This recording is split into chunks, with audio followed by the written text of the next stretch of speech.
មនុស្សគ្រប់គ្នាប្រហែលគិតថាបនល្ងង់បងឈួតនឹងស្នេហាតែបងមិនខ្វល់ព្រោះបងពិតជាស្រឡាញ់អូនទោះបីជាបងមិនអាចធ្វើជាបរិសដែលអូនស្រឡាញ់ប៉ុន្តែបងសូមធ្វើជាមនុស្សដែលស្រឡាញ់អូន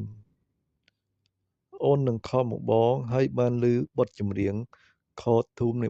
បទនេះនៅក្បែរគេរាល់ថ្ងៃតើអូនធ្លាប់នឹកបងទេចុះគេធ្វើល្អណាស់អូនដែលអត់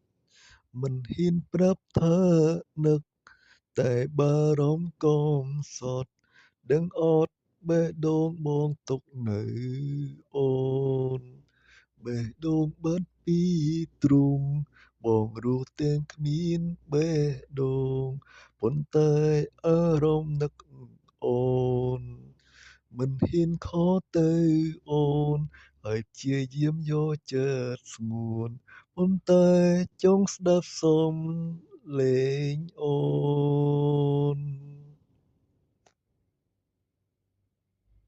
ខកមកបងខកធូនដំណាងចិត្តស្មោះចិត្តរបួសប៉ុន្តែរស់ដើម្បីនឹកអូនខកមកបងខកធូនក្នុងទូរស័ព្ទបងដូចស្នូបេះដូងថាបងនៅតែស្រ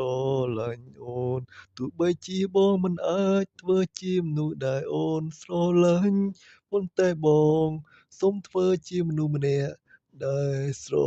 ឡាញ់អូនទោះបីជារូបបងមិនសូវល្អដូចជារូបគេប៉ុន្តែបងក៏ចេះស្មោះនឹងស្នេហ៍